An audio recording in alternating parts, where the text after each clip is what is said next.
Mummy जी खाना लगा दूं आपके लिए? बहू कनिका ने पूछा। तू कौन होती है मुझे खाना देने वाली? बड़ी आई, मम्मी जी खाना लगा दूं आपके लिए? ये घर मेरा है, मैं जब चाहूं तब खाऊं। हाथ पैर सही सलामत है मेरे। और वैसे भी तेरा क्या भरोसा, किसी दिन पता चला मेरे खाने में ही तूने जहर मिला दिया। लगता है माँ बेटे के बीच झगड़ा लगाकर चैन नहीं मिला तुझे। मेरे बेटे को बुरा बनाकर खुद मेरे सामने अच्छा बनने का नाटक कर रही है। तुझे क्या लगता है मैं पागल हूँ, मुझे कुछ दिखाई नहीं देता? सब समझती हूँ, और ये बाल धूप में सफेद नहीं हुए हैं। अच्छे से समझती हूँ तुम जैसी चालाक घर तोड़ने वाली बहुओं को। आशा जी बिना रुके बोले ही जा रही थी, और कनिका खामोशी से चुपचाप सुन रही थी, क्योंकि ये आशा जी का रोज का ही नाटक था। कैलाश कनिका का पति और आशा जी कैलाश की माँ। बात कुछ ऐसी थी कि सुबह सुबह माँ और बेटे के बीच जब तक बहस तकरार नहीं होती थी, तब तक दोनों माँ बेटे का खाना हजम नहीं होता था। पर सब कुछ होने के बाद आशा जी सारा कसूर अपनी बहू कनिका पर डाल देती। अभी सिर्फ 4 ही महीने हुए थे कनिका और कैलाश की शादी हुए। लव कम अरेंज मैरिज थी, इसीलिए आशा जी कनिका को कुछ ज्यादा पसंद नहीं करती थी। कैलाश आशा जी और अनुपम जी का इकलौता बेटा था। शादी से पहले ही कैलाश ने कनिका को अच्छे से समझा दिया था कि उसे सब मंजूर है, लेकिन माता पिता से अलग होना नहीं। और शायद यही एक वजह थी कि कनिका आशा जी के करेले से भी ज्यादा कड़वे शब्द सुनकर भी चुपचाप रहती।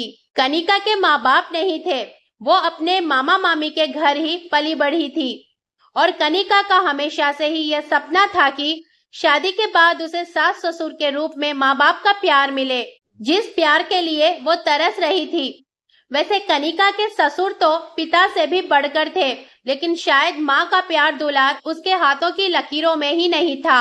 4 महीने ही हुए थे शादी को, लेकिन उन 4 महीनों में कोई एक दिन भी ऐसा ना रहा होगा जिस दिन आशा जी ने कनिका को खरी खोटी ना सुनाई हो। बिन माँ बाप की पली बढ़ी कनिका हर बुरी से बुरी सिचुएशन का हंसकर सामना कर लेती। किस्मत ने उसे कठोर से कठोर हालात का सामना करना खुद ही अच्छे से सिखा दिया था। रात को कैलाश ऑफिस से घर लौटने के बाद अपनी माँ के गोद में सर रखकर सो गया।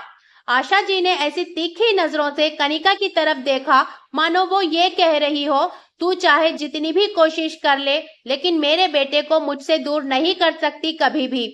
इधर कनिका ये बात अच्छे से जानती थी कि कैलाश अपनी माँ से चाहे कितना भी लड़ झगड़ ले, लेकिन अपनी माँ के खिलाफ एक शब्द भी नहीं सुन सकता, और इसलिए इस बारे में उससे बात करने का कोई मतलब नहीं। लेकिन इस परेशानी का कोई ना कोई हल तो निकालना ही होगा। अगले दिन सुबह आशा जी अपनी बहू से कहती है, बहू कैलाश का नाश्ता लगा दे।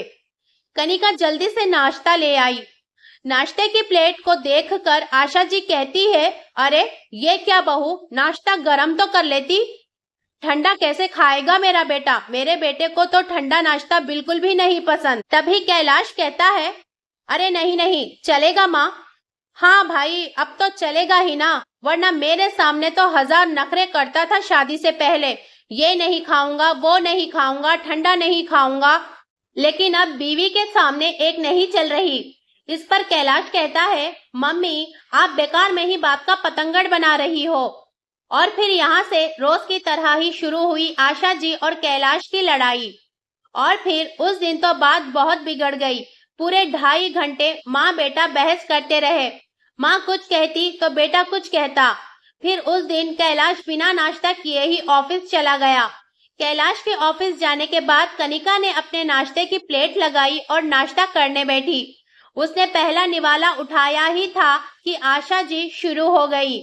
कैसी औरत है, पति बिना नाश्ता किए भूखा पेट ही ऑफिस चला गया, खुद आराम से बैठकर नाश्ता कर रही है। भगवान ही जाने क्या जादू टोना कर दिया है मेरे बेटे पर। बिन माँ बाप की जो है, मामा मामी के घर पली बड़ी है। मामा मामी ने तो अच्छे संस्कार दिए ही नहीं, अगर अच्छे संस्कार दिए होते तो। इतना सुनते ही कनिका अपने सब्र पर काबू नहीं रख पाई और बोल उठी, बस करो मम्मी जी, आप जब तक मुझ पर झूठे इल्जाम लगा रही थी मैं सह रही थी, लेकिन अपने माता पिता यानी कि मेरे मामा मामी के खिलाफ एक शब्द भी नहीं सुन सकती मैं। बड़ी मुश्किलों से पाल पोस कर बड़ा किया है उन्होंने मुझे, वरना बिन माँ बाप की बेटी को इतना सब कुछ कौन करता है। अगर जादू टोना ही करना होता तो सबसे पहले आपको अपने वश में करती। रही बात संस्कारों की, तो अगर अच्छे संस्कार नहीं दिए होते तो 4 महीनों से मैं आपके बेवजह के इन झूठे इल्जाम को चुपचाप सहन नहीं कर रही होती, और कमी शायद आपके संस्कारों में रह गई होगी। इसलिए आपको हमेशा इस बात का डर लगा रहता है कि आपका बेटा आपको छोड़कर कहीं चला न जाए। पहले तो मैं ये सोचती थी कि शायद मैं आपको पसंद नहीं, इसलिए आप